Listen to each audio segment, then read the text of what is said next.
Okay, now we're live, Amber. Amber. My dear Amber. Now we're live. We'll give everyone a minute. And Amber.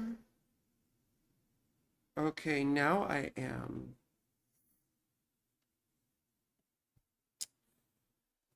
Amber, hello. Are you here, my dear? Are you here, my dear? I'm gonna give people a minute, you know.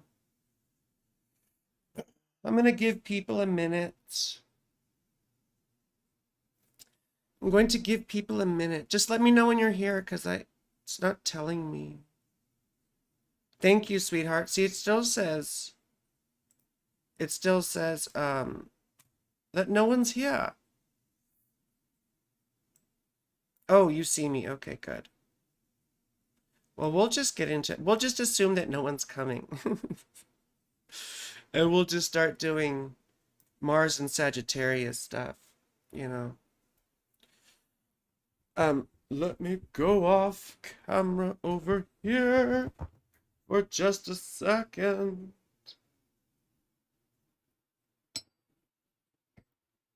Pardon me. Pardon me.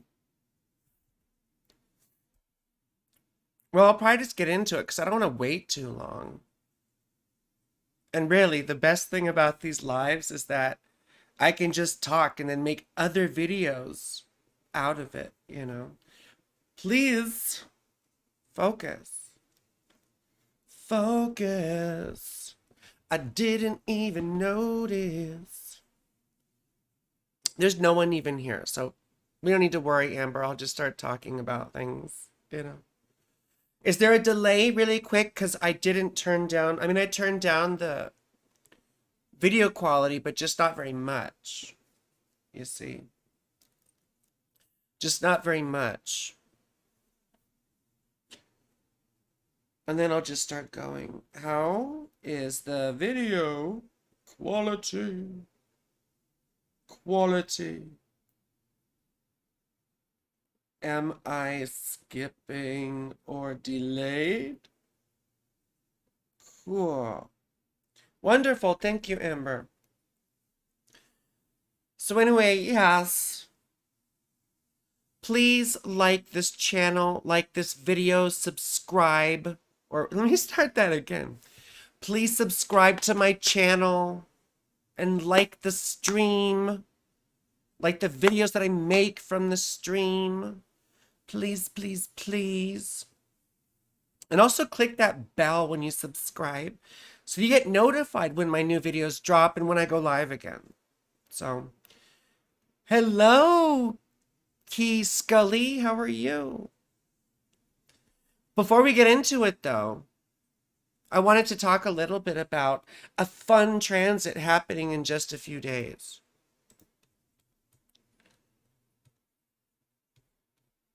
What is happening in just a few days? Well, November the 24th, we have Mars, right? Mars, our master of malice and mayhem, entering the wise and wild sign of Sagittarius, right? And Mars is going to stay there until, what, January 5th or something like that. We should look at this on the chart. We should look at this on the chart. Let's see days. See 17th. Today's the 20th. And you can see Mars right here, right? Very close to the end of Scorpio. And then we see the 23rd and then the 24th. Look, he edges in to Sagittarius, right? And this is, see, when Mars enters a new sign, it's really interesting to me because, you know, Mars hangs around for a while. Mars's cycle is like, 2 years, right? So it is sort of momentous. Now, he was in a sign that he ruled before. And so we're going to take a look at at your horoscopes, right, for this fun occasion. And talk a little bit about, what it means for you, for me, for us. And of course, we're going to do live chart readings, don't worry. But I wanted to do this too, because it's a lot easier than making individual videos. And I'm more natural on live than I am recording videos anyway. To be quite honest. Well, so let's take a look quickly, please. Just humor me, because this is important. So what's Mars mean in astrology?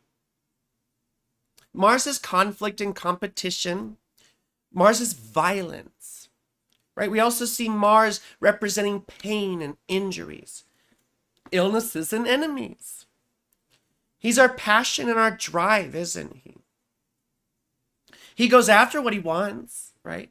He's the active side of desire. Strength and will, right? He's courageous and valiant. In short, though, he's the guy who stirs up trouble in whatever house he finds himself in. So it's something, to be aware of. Well, what about Sagittarius? And if you follow me, that Sag gets a lot of its meaning from its ruling planet, Jupiter. So Sag is known for both its wisdom and its wildness. So for those of you who don't know, who aren't familiar, when I say Sag, right, it's an abbreviation for Sagittarius because we have so many syllables. Sagittarius. And I even add an additional syllable. Sagittarius, right? It's like iambic pentameter. Sagittarius. Anyway, if Shakespeare was into astrology, right? Anyway, now I'm just being stupid. But the thing about Sagittarius, we often see it associated with depth, right?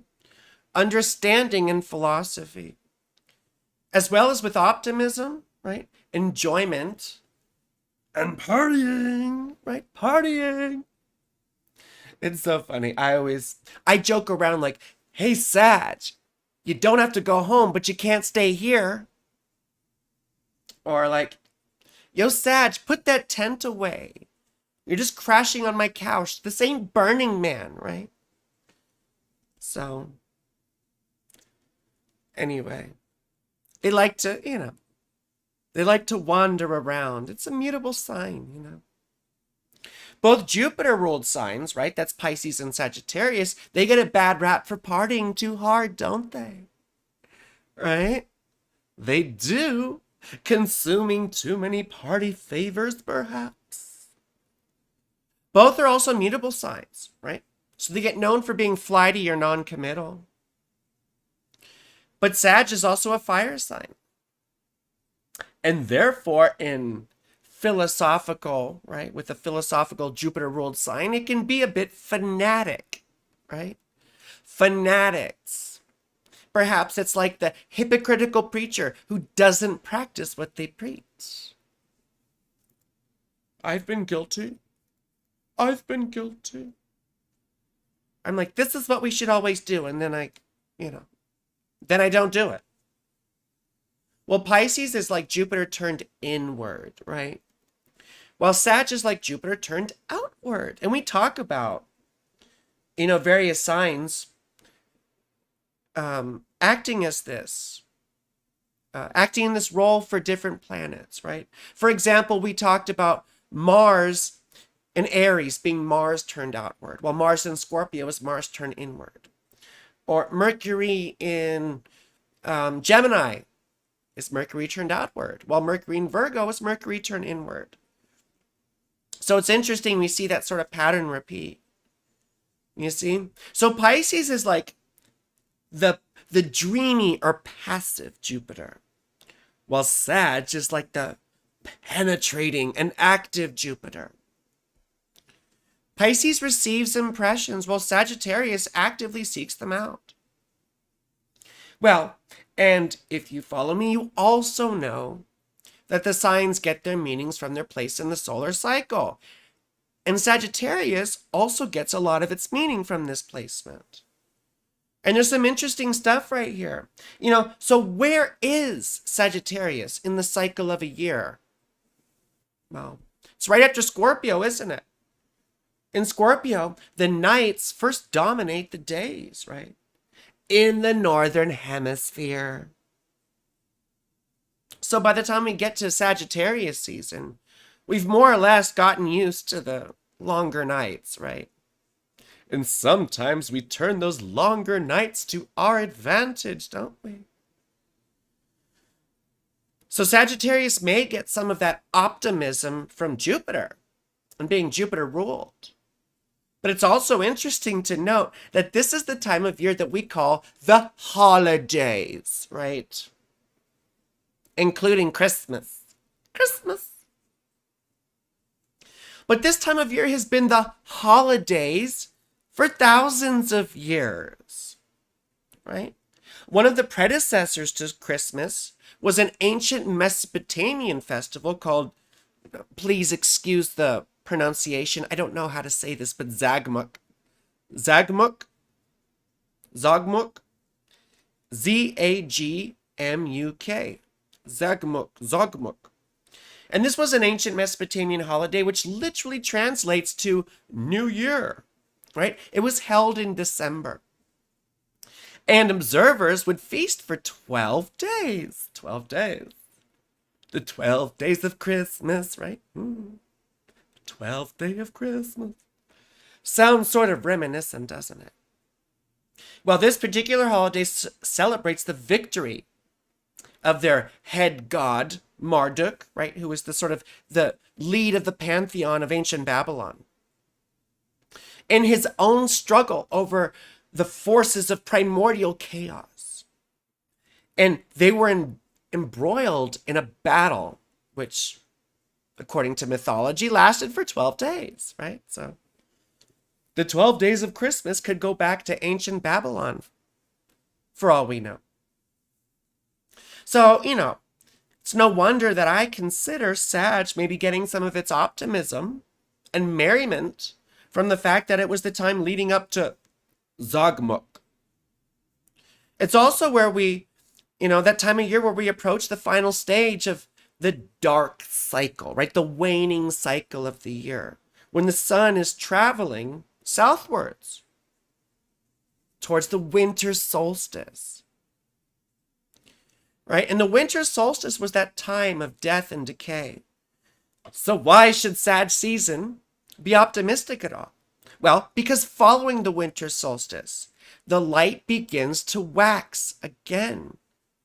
This is when the sun begins to move northwards once again, increasing in light towards the spring equinox, which is the time of rebirth associated with Easter and Ostar. I don't know how to pronounce that. I don't know much about those Sabbaths, but you know what I'm saying.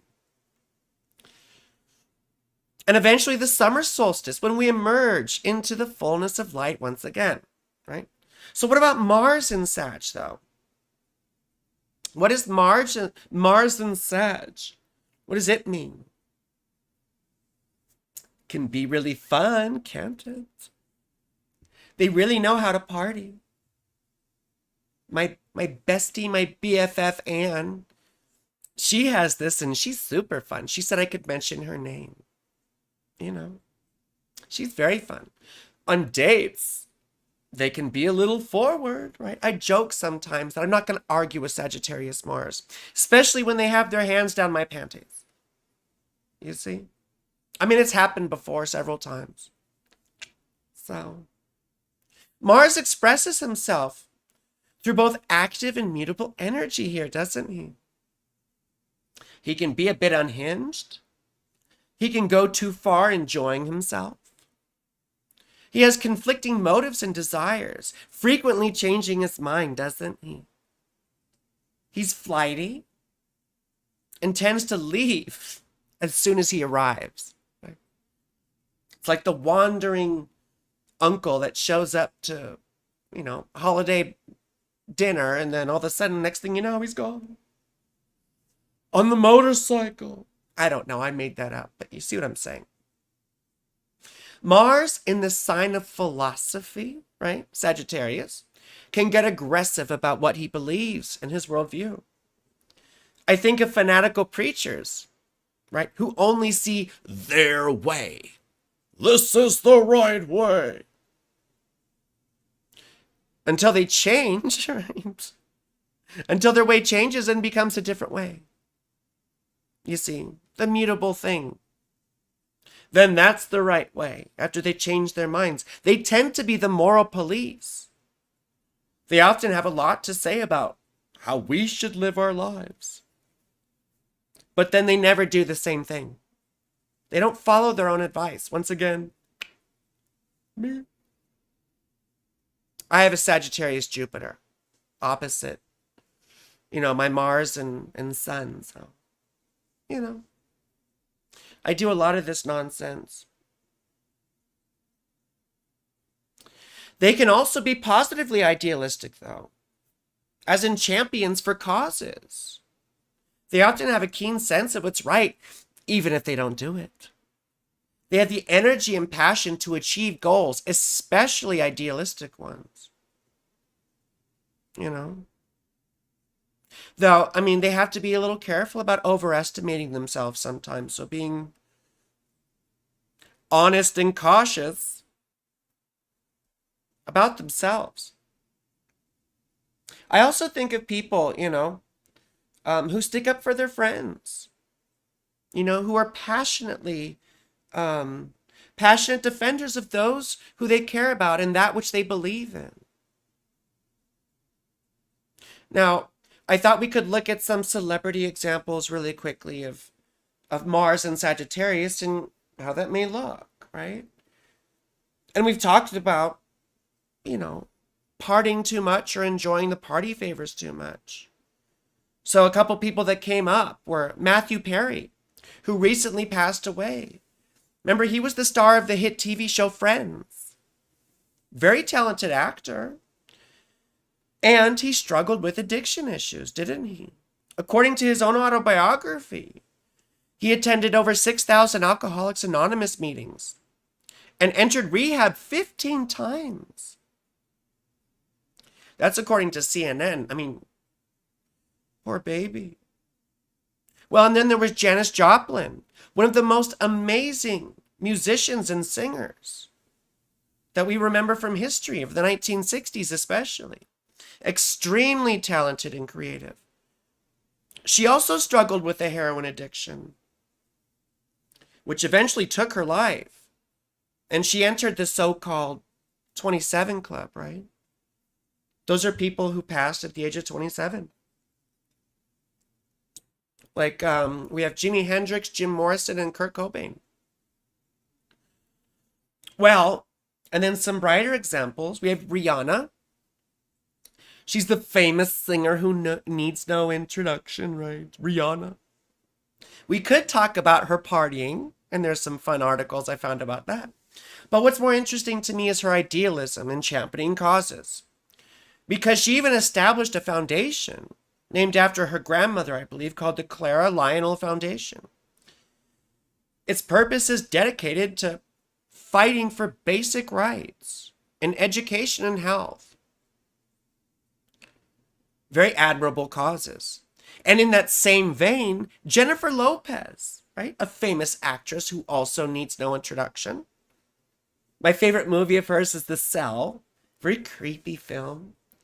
Kind of scary. But the most beautiful imagery and cinematography. It's very, very cool.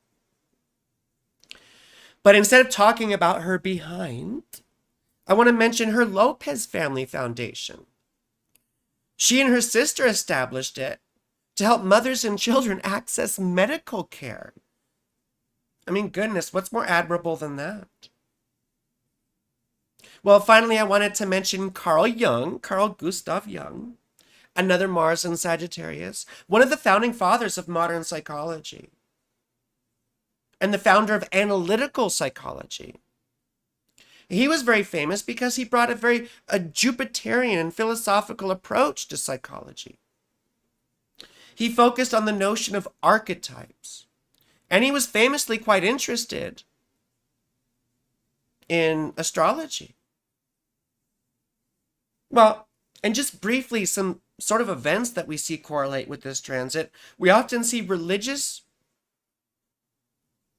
or religious or ideological conflicts. For example, October of 2012, a Taliban gunman shot the famous Afghan women's rights activist Malala Yousafzai. How do I say it? Malala Yousafzai. Yousafzai. She was shot 3 times, right? Because of her activism, because of her championing things like women's rights and freedom of education, which was frowned on in her situation. It's interesting because just 2 years later, in 2014, Malala was awarded the Nobel Peace Prize, while Mars was in Sagittarius, right? So that was kind of cool. Then I marked that on March 5th, 2016, it was Super Tuesday, which is the biggest day of the primary election season in the United States. And this is when Donald Trump and Bernie Sanders both famously won 2 primaries. And Hillary Clinton only won 1. Sort of a prelude to how 2016 would go, you know. Now, unfortunately, we also tend to see a lot of terrorist attacks. And I didn't want to enumerate them all here. But we do see things like bombings and you know what I'm talking about. So this time around, I'm a little concerned. I don't think you have to be psychic to predict more religious and sectarian violence, right? Ideologically motivated attacks, bombings, etc. I also think there is going to be an escalation of other nations getting involved in Gaza. Now, Mars, on the other hand, will be touring the United States' first house. So this will undoubtedly bring a sharpening of the divide in the American public when it comes to the subject of Gaza.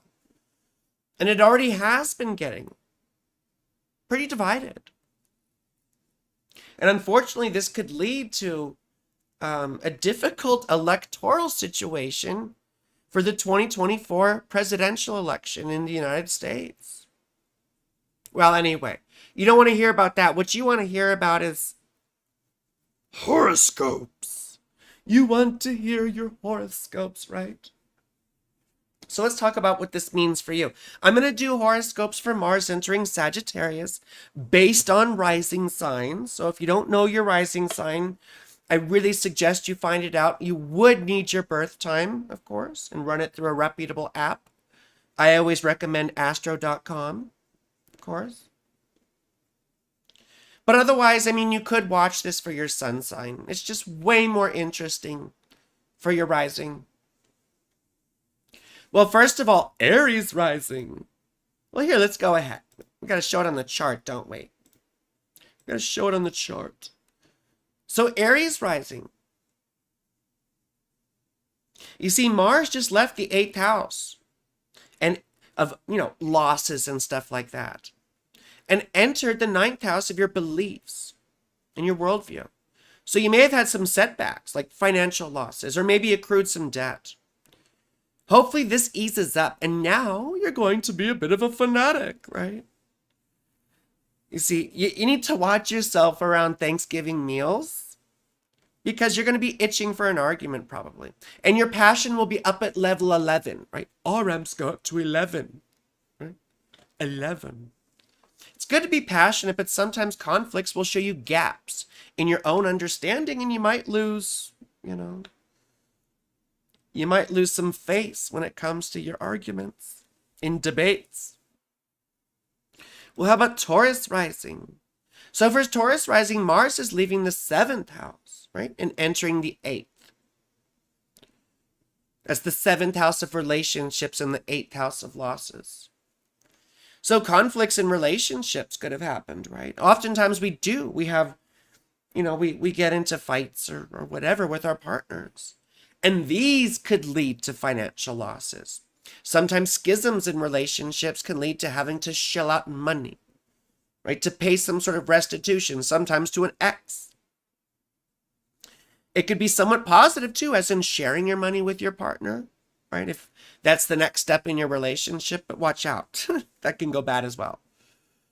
Be careful, right? Because Mars in the 8th house often signals vengeance or feelings of vengeance, right? And they will waste your energy on negative emotions. And remember to be careful about accruing debt during this if you can. It's best to save for rainy days because Mars in the 8th house can bring precipitation. Well, what about our Gemini rising friends? Let's go to Gemini rising. Now, Mars is leaving the 6th house of illness and obligations and entering the 7th house of relationships. So, hopefully you got a bunch of stuff done. But you may have been so focused on handling business that you neglected a partner. And now they're miffed. You could be having some arguments pop up with your partner or spouse. It could feel like they're being antagonistic to you and, fighting you this whole way. Right? But it's an opportunity to communicate and work out the underlying causes of these conflicts. Some people just break up, right? And maybe that's the right thing to do, but don't be hasty if you can help it. See if you can get to the root of problems, with your Gemini sense of inquiry. Well, what about our Cancer rising homies? So for Cancer rising, my BFF has Cancer rising. So this means Mars is leaving the 5th house of children and pleasure and entering the 6th house of illness and obligations. I bet your kids were a pain in the ass, weren't they? Either that or you just wanted to have fun. Oh, girls just want to have fun. Oh, girls just want to have. That's all they really want. Anyway, you know what I'm saying. Now it's time to buckle down, though, and take care of things that you've been avoiding. I bet there are many. This is time to follow through on obligations, but be careful. You could easily get sick or injured during this time. So please get enough sleep and nutrition. Well, what about our Leo rising Hermes? Our Leo rising friends. Leo rising. So Mars is leaving your 4th house, right, of home and origins, and entering your 5th house of kids and fun. So, were your parents being a pain? Did you have conflicts around your living situation? Maybe with landlords or roommates? Maybe you were just a tyrant around the home. You set up the chore wheel, didn't you? Like, this is the chore wheel. When you get here, this is what you do. Not that chore wheels are bad, but usually you make chore wheels when you've gotten fed up, right, with your roommates. So, unfortunately now, though, your kids are going to be tyrants around the home. They could be unruly or just seem to fight you every step of the way. And if you don't have kids, or even if you do, the itch to get out and have fun will eclipse your better judgment. This often brings a strong desire to have fun and pleasure and, physical relations, that sort of thing. But what about our Virgo rising friends? So for Virgo rising, Mars is leaving the 3rd house of siblings and local community and entering the 4th house of parents and home. So I bet you had your fair share of road rage, didn't you? Or maybe you yell at service people, or I don't know, conflicts during errands, you see? I hope you didn't have a car accident, because that does happen too. Now, your home is the new scene for conflicts, and you'll probably want everything your way. We often get into it with our parents too, if they're still around, They often seem judgy or at odds with your happiness in life. So, tell them to direct their complaints to the nearest wall behind them. The wall will listen. On the other hand, though, watch out for conflicts around your living situation, because sometimes we see, rents rise, or we get upset about the property rules and regulations or whatever. Well, let's move on to Libra rising. Pardon me. So, yeah, Amber is Libra rising. She wanted me to make sure to let you all know that she's Libra rising. Just so everyone knows, Amber is the Libra rising. Amber. Amber is Libra rising, my helper here. Amber. Just so you know, Amber. Libra rising. Sorry, Amber. I thought it was funny. She wanted me to make sure that I let everyone know. Anyway, so Mars is leaving the second house, right, of money and entering the third house of siblings and community. Pardon, it's getting so hot in here. See, I turn on the heater, but then I get hot with all these lights. With all these lights, you know. Lights, camera, anger. Anyway, so now Amber, what has she been going through? So maybe you've been a bit of a shopaholic. Huh? Mars in the second house. Hopefully you didn't spend too much money. But now you need to mind your anger around town. And this is why we often see road rage, and conflicts during errands and commutes, right? So I mentioned yelling at shopkeepers or staff, stores, and also on your way into work. You may have also noticed antagonisms come up between you and a sibling. That often happens.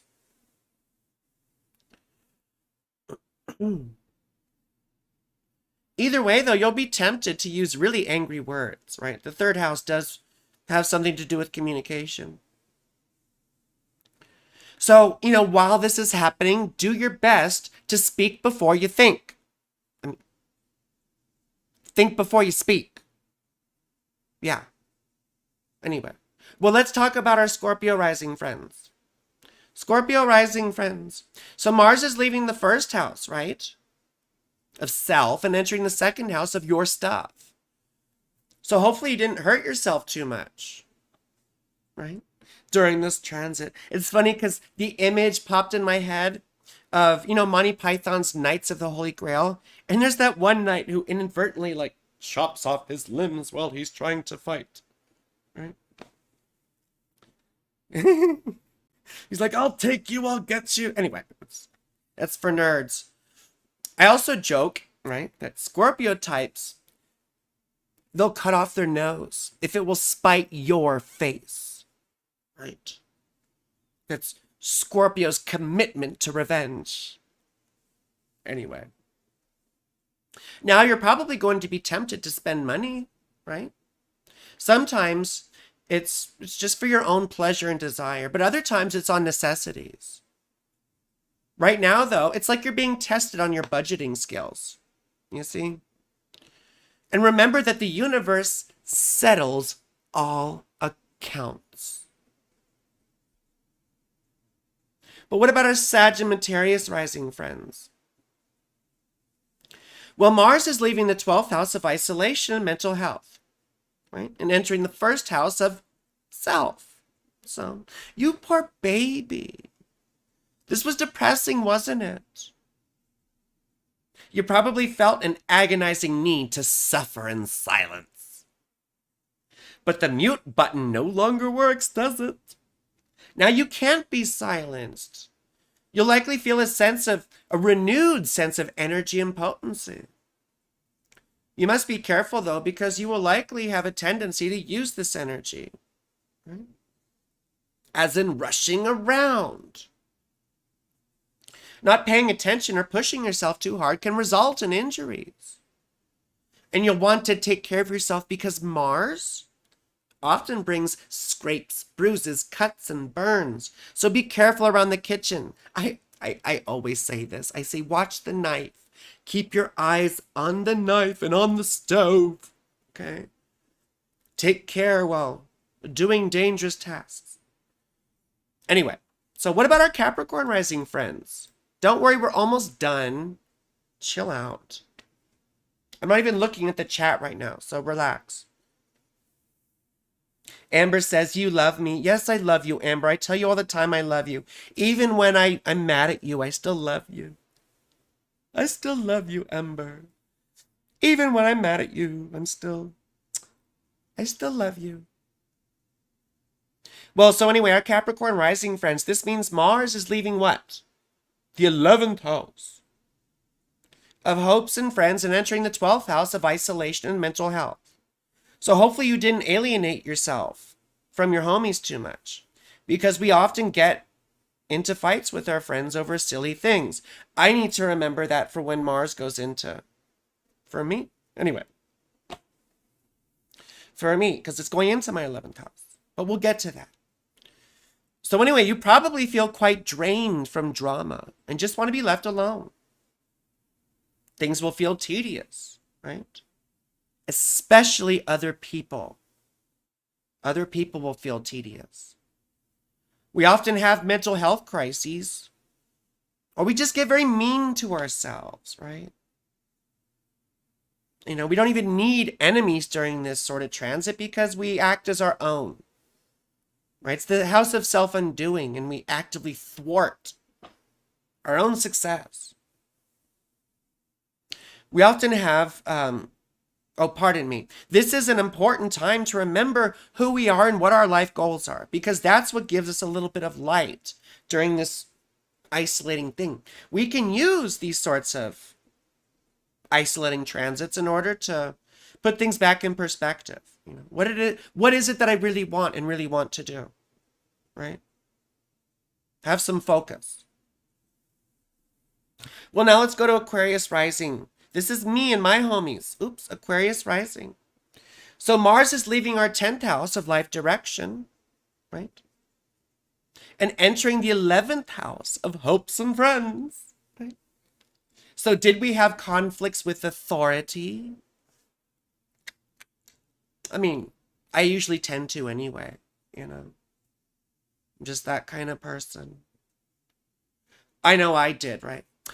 Did you act out of turn or break the rules? Did you get in fights with bosses? Those are typical things that happen too. Now, you'll likely be carrying that over to your social life. Your sense of idealism could likely lead you to fights with your friends or people who support you. It's also very important you don't alienate yourself from people who really do add to your life, right? And this is something that I'm trying to be aware of because I have lots of new friends, you know, and sometimes I act a fool and I say stupid stuff and, you know, do stupid things. And so I'm going to try and be on my best behavior so I don't alienate myself from people, right? Who do care about me and who, you know, do support, especially when when you've recently met people, things are less stable and more shaky. So anyway, we just have to do our best, don't we? So again, remember to think before you speak and respect other people's autonomy. So if you want something, ask for it. Always be sure to ask and make sure everything's very clear. Well, what about our Pisces rising friends? So Mars is leaving the 9th house of beliefs and, you know, worldview and all that fun stuff, and entering the 10th house of life direction and career and all these sorts of things. So now you may have been having fights with family and friends and everyone around you, you know, ideological debates perhaps, right? Because usually here it's like, right. We get very passionate about what we believe. And hopefully you didn't, you know, get yourself into too much trouble, because now you're going to be amped up from all this sort of idealism, and you may be getting in fights with your bosses or other authority figures. You see, likely we've gotten a lot more passionate about things that we value. And these can carry over into the workplace, where we're going to really value our autonomy. And we might feel a big sense of competition. Maybe with our coworkers, but also with our bosses. Sometimes, we're going for the same job or whatever, and then we say lots of, I'm gonna get you, and I'm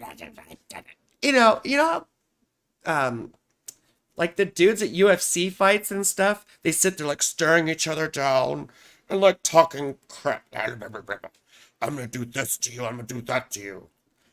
I mean, basically, it sounds like dirty talk, but, Anyway, it's kind of like that. And you don't want to get embroiled in those sorts of struggles that are going to put you in worse stead later.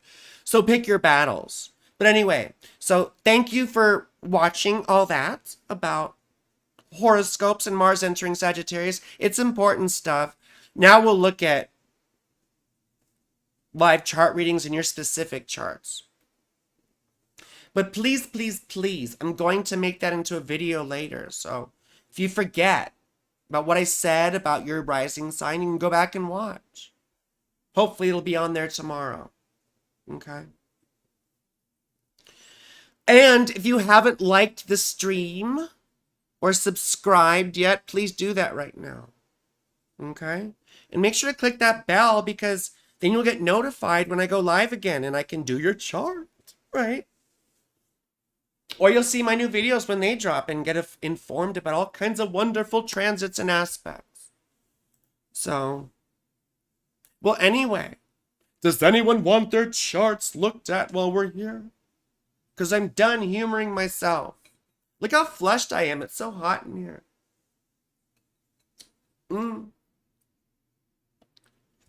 Hello, sweetheart. How are you? How are you, my darling?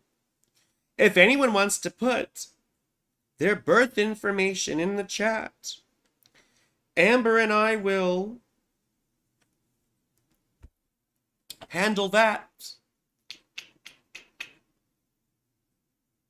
Especially on my Pluto. Lights, camera, anger. Especially on your Pluto. Yeah. I feel like rising in general is accurate for transit and horoscope. Yeah, it is. Yeah. Who's your mom? Someone's named your mom here. Please drop accurate info. Yeah, because we're not going to go back and read charts again. There's been some, incidents over the last few lives where either A, we get your info incorrect for some reason between me and Amber, or B, you misspell something or give us, your info incorrectly somehow. So I would kindly ask, please, don't make me hunt you down. And if no one wants to drop their info in here to look at their charts, and I'll just keep talking about other things that are interesting to me. You see, I could start talking about progressions. I could start talking about, I don't know, all sorts of crap. The Mars Cazimi again. Do. Where did the live chat go? Where did the live chat go?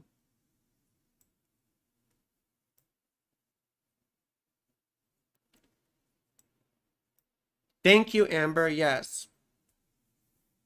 Thank you, Amber.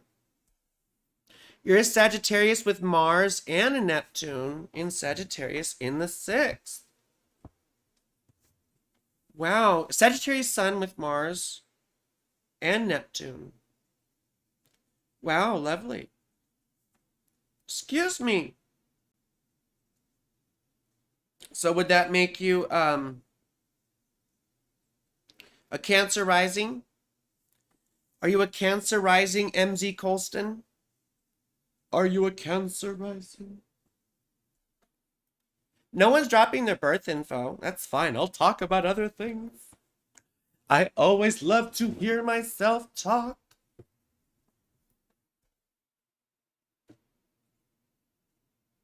I always love to hear myself talk. Because I've been toying around with a couple of and moon, what? Oh, you're a Cancer moon also, so you have a moon in the first house? You can drop your information below and I could do a little personal horoscope for you, my sweetheart. So, otherwise I'll just keep talking. And it's hard to get me to stop talking once I start. So, because I will talk about progressions. I wanted to talk about progressions at some point. I just don't have anything prepared. You see? The thing about progressions is they are an ancient timing technique. Well, not necessarily ancient that we know of. We know that progressions go back at least to Johannes Kepler. There was a theory, right, that it was Placidus Deiticus, right, the famous medieval monk or Renaissance era monk. I think he was 1500s or something, who is credited with inventing the Placidus house system, right? I think I have yours written down somewhere. 1 second. Oh, okay. But Placidus probably only popularized progressions, not invented them, right? The whole philosophy behind them is that a day equals a year, right? Which is referenced in, I think, the book of Genesis. I can't remember the exact line, but it says a day equals a year. Just checking to see if Amber messaged me. A day equals a year.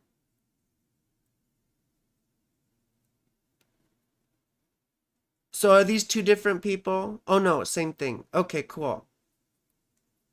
Thank you. I will. Kiss me. Sorry. I will pull your stuff up. I will pull your stuff up. Oops. Let's hide this. There we go. What? So we have, is it Tara or Tara? Tara. The Tara. Sorry. Tara the Tara. If you were a Taurus, that would be fun. Tara the Taurus. Last time we had someone named Boris the Taurus. And that made me laugh so hard. Boris the Taurus. I laughed really hard over that. And it shouldn't have been that funny, but it was to me. Nolans. Orleans? Norlands? Norland? Louisiana. Okay.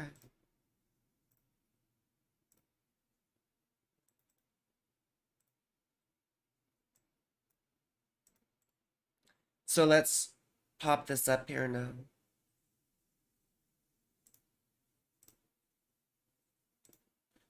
Wait, no, that's not what we want. That's not what we want. That's what we want. Okay, cool. So, because I'm very paranoid about all this stuff now, I've got December the 9th, 12/9, right? Because that's how we do it in the United States. And you're from New Orleans, and that's in the United States. So I don't think you mean September the 12th. I think you mean December the 9th. 1976. Is it the bicentennial? The bicentennial? Nolens, Louisiana, 6 p.m. Well, that's everything you wrote down, so. So for Cancer rising, oh my gosh. There's a lot going on for you, isn't there? You have Saturn in the 2nd house, so you may have had money issues growing up, you know. Oh, look at that whole thing you were talking about, your stellium in the 6th house. All three planets conjunct. When I see Mars conjunct Neptune, and it's like exact, it's within. God, I look so awful. I look all red. I look all flushed.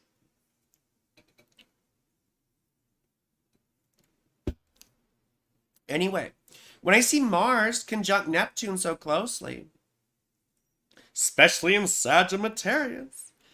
I think of people who get fanatical over what they believe, right? It's their way or the highway. And they can be quite passionate to the point where, I used to say, I don't lose arguments, I lose friends. Now, it's not very wise, and I don't say that stuff anymore because it's not very useful, right? Propping up your own ego does not help. And when you have the moon rather in the first house, we do have a tendency a little bit towards, feeling quite important. And like our opinion is the right one. The thing that's great about all this stuff in the sixth house is that these people often have a good work ethic. I mean, they can get things done. Your Saturn is trying your sun too, which also amplifies that, right? The sense of work ethic. Your Venus is conjunct my ascendant. That's amazing. We'd probably be homies. Probably be homies. But anyway, what's going on for you right now, right? Practically. You're having your Jupiter return. Jupiter's going back through your 11th house, right? Where he is natally in your chart. This is a great time for developing associations, right? For getting support from people who believe in what you do or encourage you in some way. This is a time when we get more supporters. Sometimes we get mentors, right? People who facilitate our advancement. And that's a lovely thing. This will be going on until May of next year, you see, around my birthday. Saturn's going through your 9th house. This is where we get challenged on what we believe and what's important to us.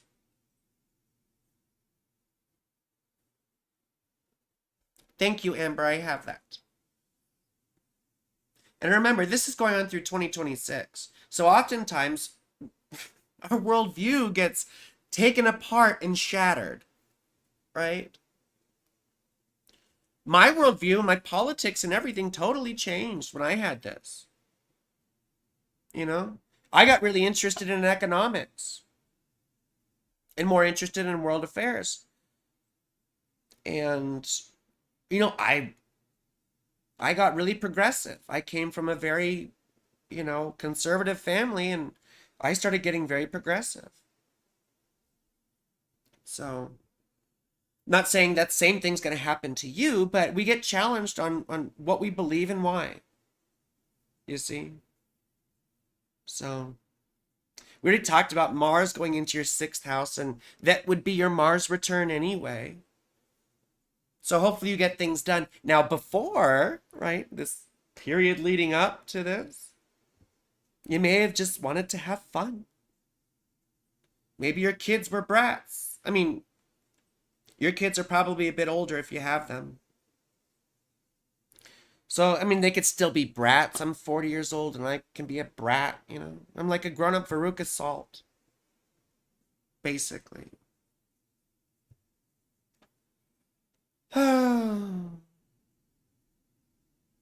Anyway. Well, Venus now is in Libra, which is your 4th house. So, hi, Alyssa. Nice to see you. Anyway. Well, this is lucky for Tara here, Tara. Because we just have her. So. But it's fine. My ulterior motive here was to record a video. So, and I did that. So, mission accomplished. Right? Anyway.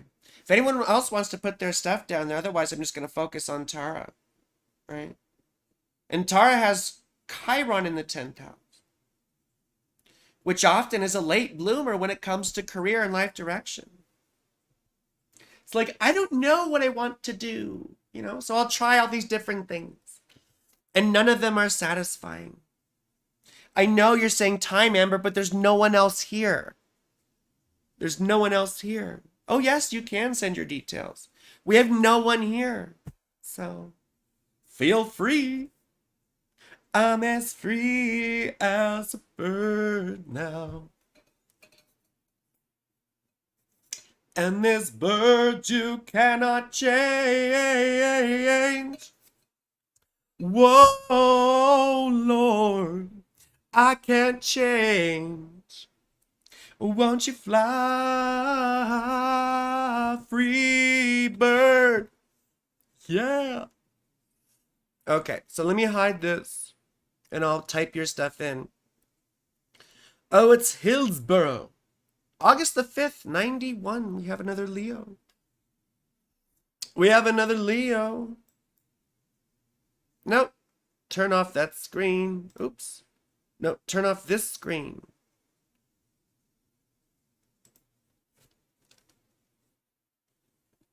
Cause I'm as free as a bird now. You're welcome, Tara. And this bird you cannot change. Whoa, Lord, I can't change. Won't you fly, free bird? 7:30 p.m. Hillsborough, Ohio. Won't you fly? Okay, Hillsborough, we have two different counties. There's Highland County or Jefferson County. Is it Highland County or Jefferson County? I know this wasn't what you intended, but this happens because there are oftentimes two of the same city in the same state in different counties, right? Two cities named with the same name in different counties. So please, Alyssa, tell me, is it Highland County or Jefferson County? Thank you, my love. Thank you, my love. It's always a pain in the butt the way this happens. So, let's put this up. Okay. Won't you fly, free bird? Okay. You love my Jupiter tattoo. Yes. I love it too. I'm gonna get a Saturn one soon. I think I'm gonna put it right here. Right here. It's Saturn. It's my Saturn logo with a assault rifle attached. You see. You see, you see. Okay. Anyway, Capricorn rising. It's so interesting because I've been surrounded by Capricorn risings. My daughter's a Capricorn rising. I got several Cap rising exes. My sister. Friends. Excuse me. I'm sorry. And it's interesting, you know, because you've got your North Node in the first house. And oftentimes that signals, right? As you get older, especially approaching your late 30s, where you realize that you got to start living your life for yourself and not so much for other people, you know? And what's interesting also about that is the sun in the 8th house, right? Now the sun is in domicile and very happy, but 8th house people often, right, they're accustomed to loss. So I have a lot of Cap Sun X's. Oh yeah. Well, yeah. Not surprised. Excuse me, your 7th house ruler though is the moon. And the moon's in the 6th house. Right, in Gemini.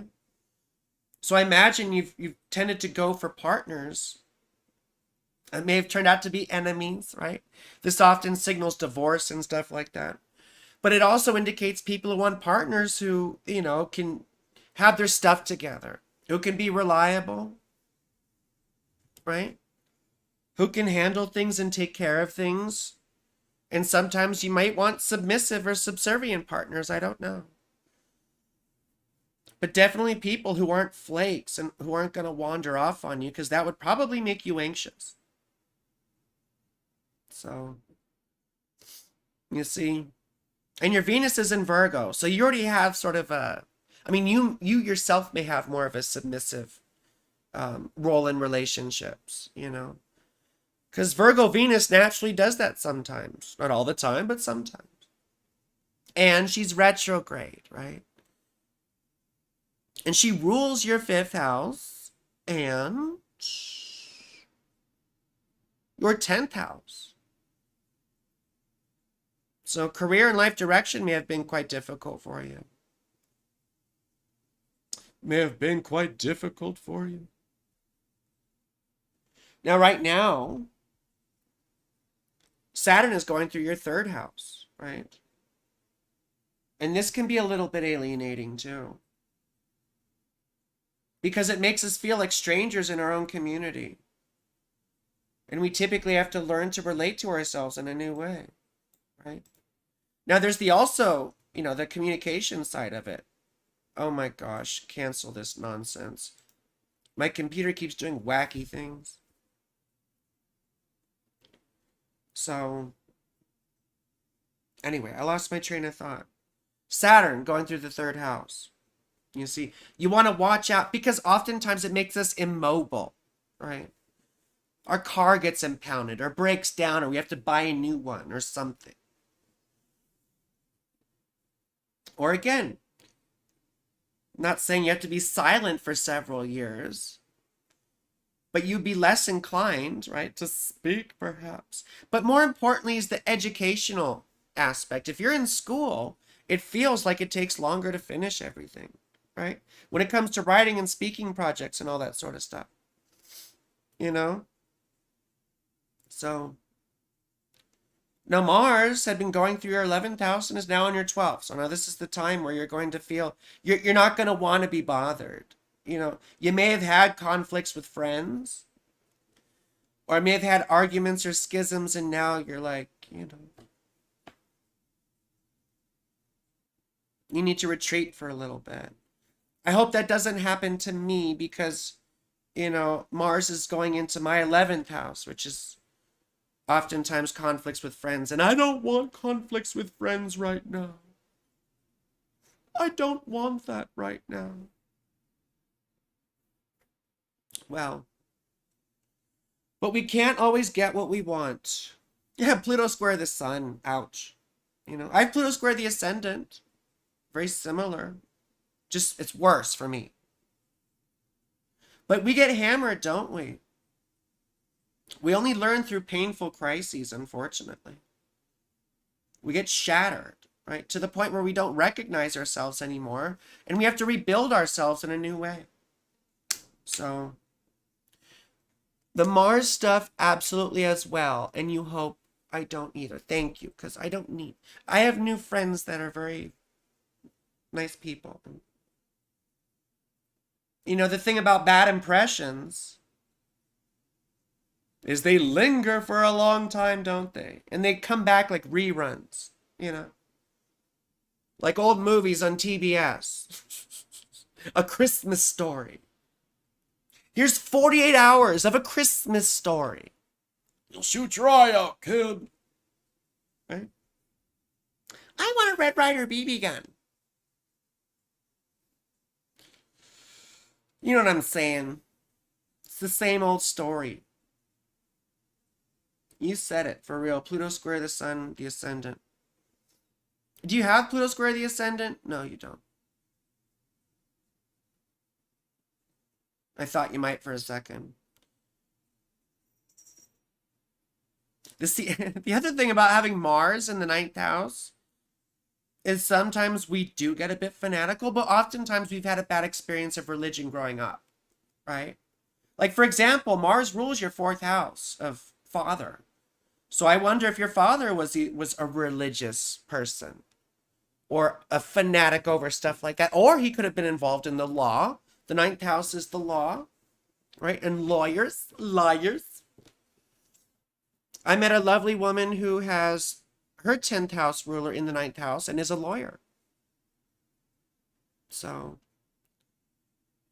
that sometimes is a very literal interpretation. Just sun. Yeah. So, and Saturn, Amber just said time, but do we have anyone else? You know, do we have any other charts to look at? Because Amber just said time. Until Amber gives me a new chart, I'm just going to mention two more things. Right now, Venus is going more your mom more into religion, it turned you off. Yeah, well, that makes sense. That makes sense. And Venus rules your 10th house, which would be your mother, right? So, and Venus is retrograde. So maybe, you know, and Venus is unhappy. So that sort of increases the unpleasantness of mom, unfortunately. But anyway, so Saturn in the second house typically means we grew up with not a lot. Like it can mean growing up poor, but oftentimes it's just like parents tell us there isn't enough to go around, right? Sometimes we're competing for resources with siblings and stuff like that. And it can feel like they get all the new shoes and the new clothes, you know. Thank you, Amber. Yeah, please subscribe, comment below, click the bell. Please, please, please. I need all the help I can get. Oh, I'm just in a bad mood. I'm not in a bad mood. I just feel bad. You know, I think I made bad impressions on people and I feel stupid. You know, I just feel, I mean, it's all good lessons though, as long as we don't take things too personally and we use them as an opportunity to learn, right? And resolve to do better next time. Speaking of Leos, you know, Arnold Schwarzenegger's a Leo. And, you know, you could think whatever about him. He's, you know, he's had mistakes in his life, which he acknowledges in his autobiography. Now, I never read it, but a friend of mine read it and told me a very interesting line. He said that he has made a lot of mistakes in his life, but that he doesn't dwell for too long on them. He makes amends, he apologizes to people, and then he resolves to do better and moves on. And that's a great lesson for me, you know, because sometimes, you know, with Saturn square the ascendant, and your Saturn isn't too far from your ascendant, you know, with those Saturn ascendant aspects, it really messes up our confidence, right? And we get all this self-doubt and negative self-talk. And it's hard to move on from things because we sit there beating ourselves up, you know, like a dead horse, right? We sit there treating ourselves like Mussolini at the end of World War II. I'm sorry. That was a bad joke. But you see what I'm saying? You know, we treat ourselves like a piñata. And it doesn't help the situation because we're less likely to learn the lesson when we're so focused on feeling guilty. And I'm just saying this for myself right now, just as a reminder, because I get advice by giving other people advice, which is very Sagittarian, right? My Sagittarius Jupiter opposite my Sun and Mars. So, I mean, it's good to recognize your mistakes and feel, you know, like you want to do better and stuff, but just trying not to get too caught up on it. You know? So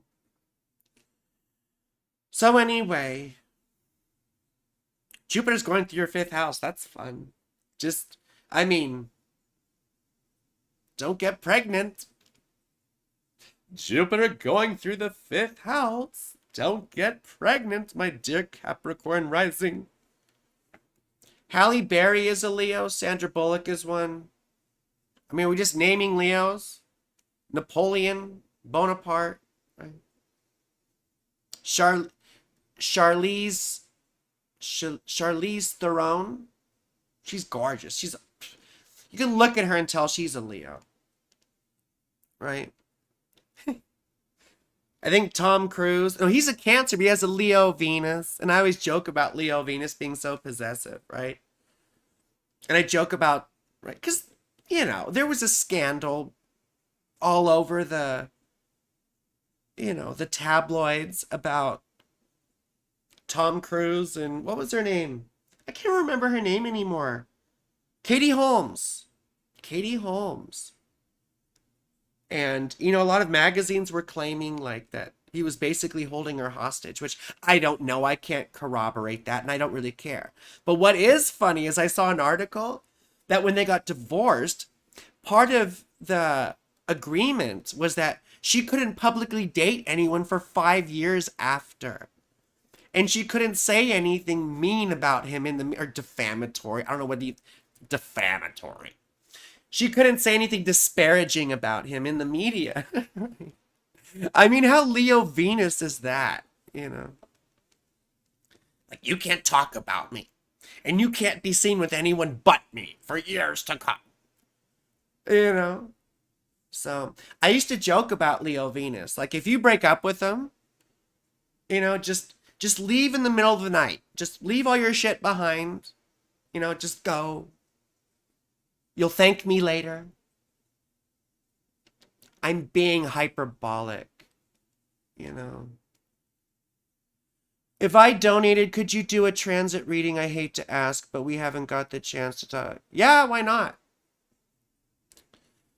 Let me look for your information, Amber. Ambi.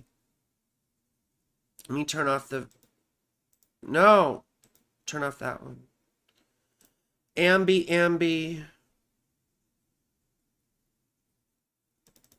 Ambi in Kentucky.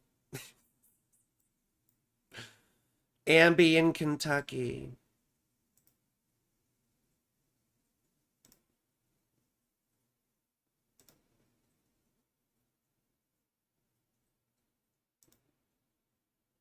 Okay, Ambi. Ambi.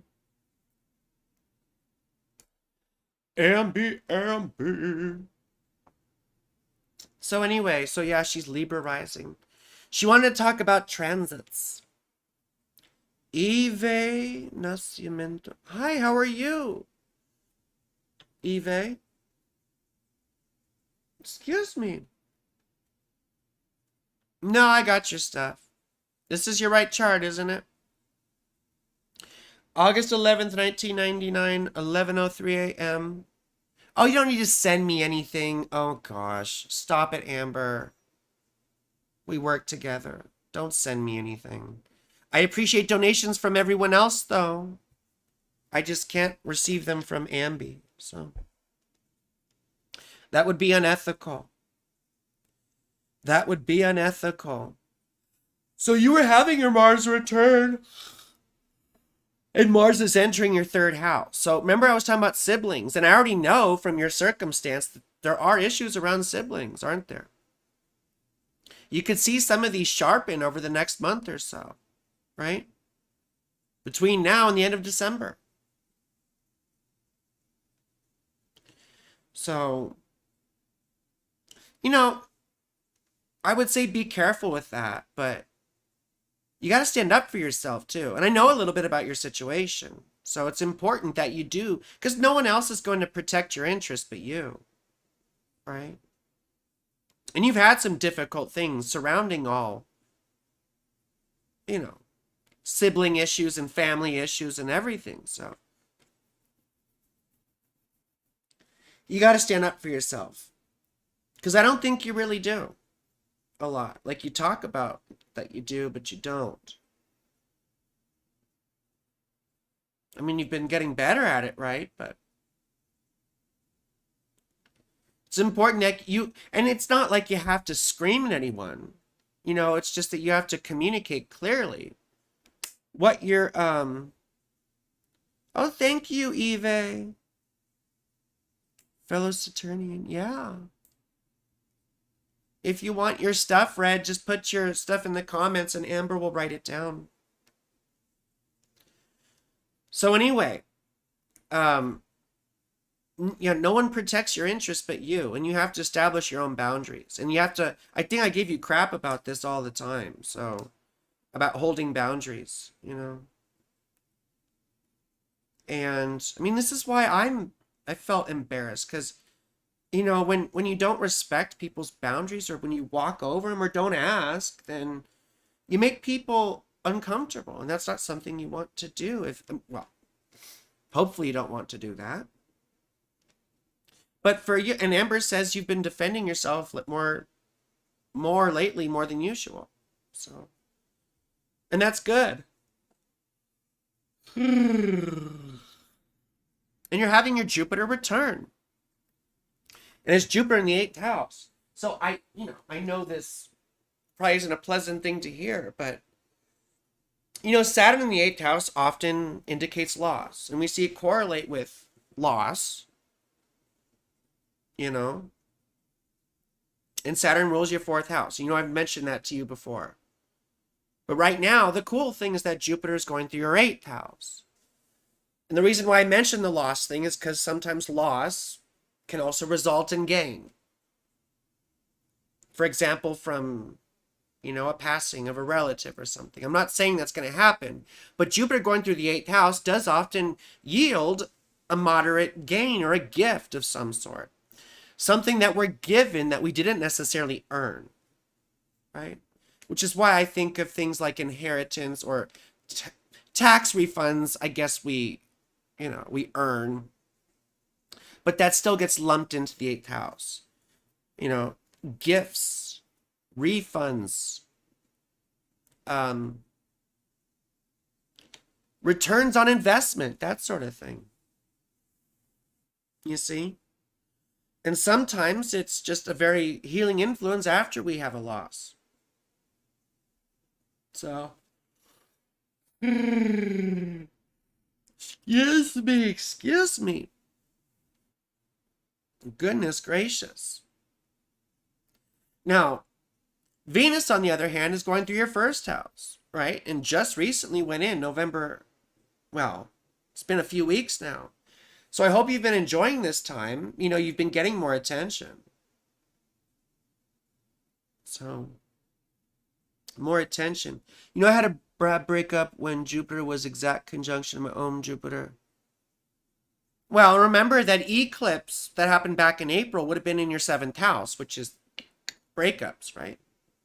Or, big beginnings and endings when it comes to relationships. And then that brought us to the October eclipse. And now, you're going to be having this existential crisis for a while where you're like, why me? What does it all mean? And relationships will keep on. And we've been talking about this too. Relationships will keep on being a problem until you start focusing on yourself. And you've been telling me, it's kind of not fair that you're asking me this after you already tell me your personal business. You see? But when you keep trying to put your focus or emphasis on relationships, you're going to feel more drained and you're going to miss yourself. And really, putting your focus on the relationships is going to make them worse. What's going to make them better is putting the focus on yourself, right? Thank you for coming, Alyssa Ann. I really appreciate it. I really appreciate it, sweetheart. Thank you for coming. So anyway, Amber, I think you know what I'm saying here. Because the focus is going to have to be on you, you see. And internalizing all the changes, or processing all the stuff you've been through, especially after all this relationship nonsense. You see? And hopefully with Libra going through your with Venus going through your 1st house, Libra, you get to sparkle a little bit. You get to feel good about yourself. This is a time when you should want to dress up and feel good. I'm not saying don't go out. I always keep telling you not to get so serious so quick. And that's the thing. And I give you crap about it, but only because I did the same sort of stuff when I was younger.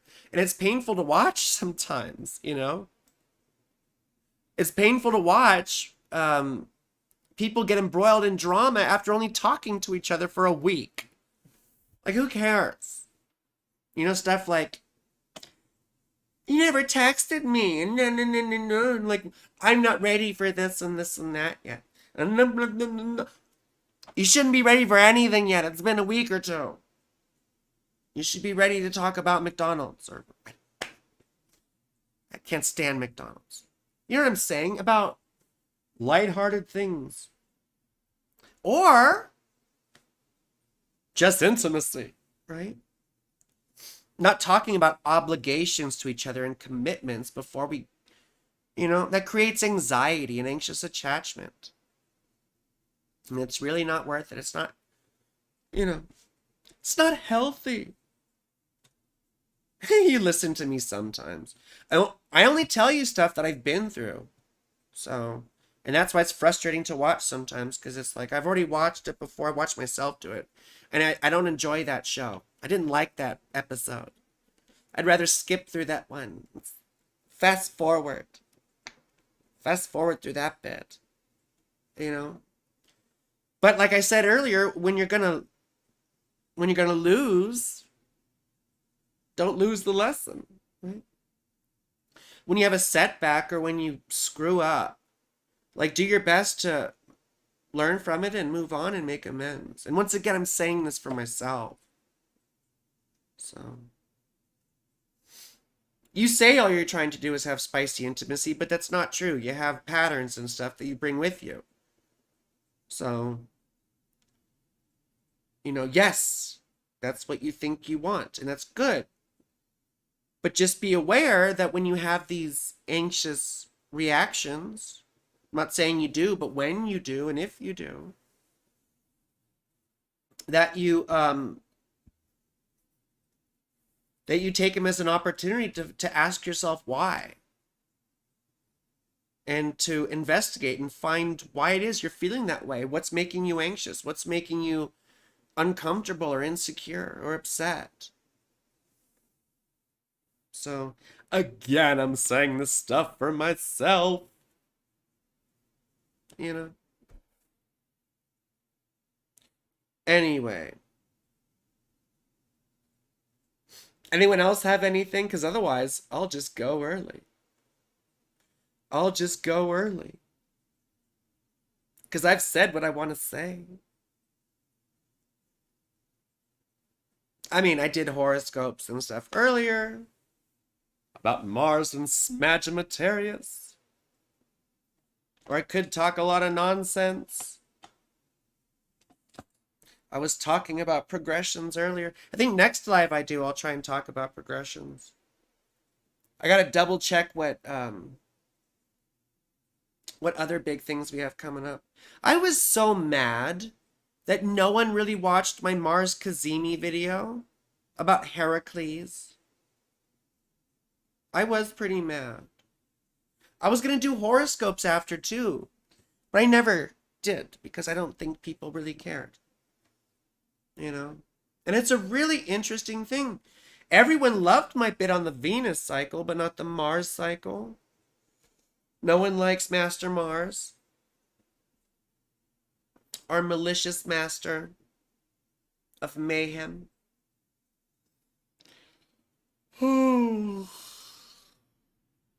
It really is such an interesting story.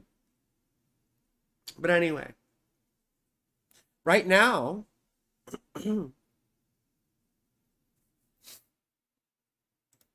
where'd that transit chart go? Transit.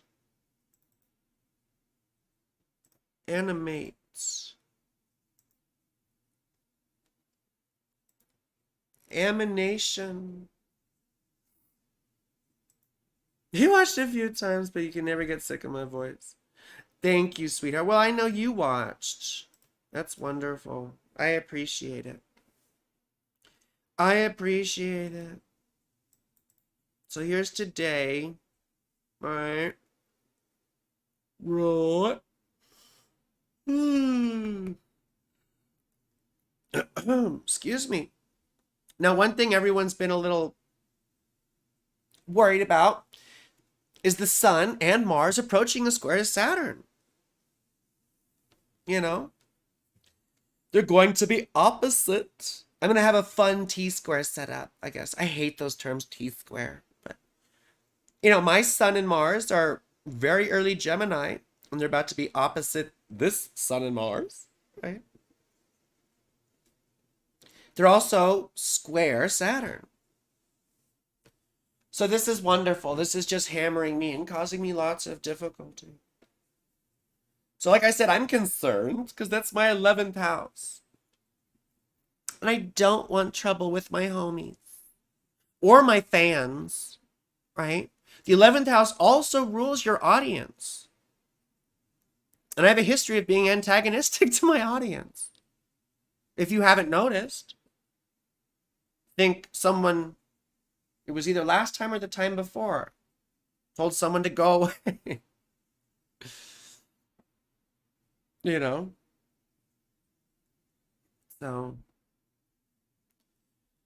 So I want to be careful of that. But the thing about Mars, square Saturn, you see, squares are like quick conflicts. They're in the nature of Mars. And so they're like crashes, like collisions of energy. You see? Squares are like collisions of energy. So if you think about the malefic Mars, and salty Saturn coming together in that quick sort of conflict, one stifles and suppresses the other.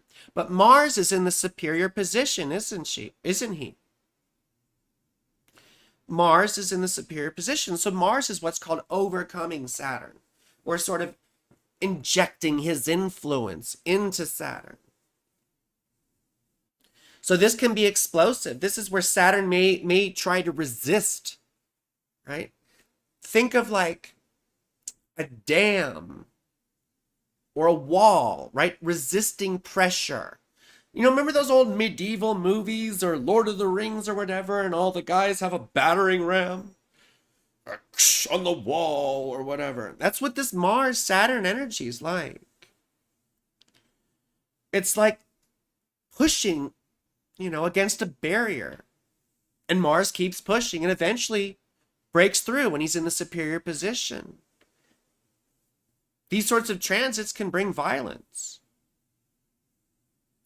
They bring challenges to authority. They bring, now it's not always good challenges to authority, right? There can be destructive and malicious challenges to authority. So, and there's a lot of conflict right now in the world between established structures and defiant entities or powers or whatever, resistances, rebellions, all that sort of thing. Because Saturn oftentimes represents the establishment and history and tradition. And Mars just wants autonomy. It wants its freedom. It wants to let off steam. Because that's what Mars does. You see? So, this will be fun. I mean, we'll see what happens. Anyone have anything else? Otherwise, I'll go early. I don't need to be here. I mean, it's fun-ish. But otherwise, I'll just, I've got other things to do.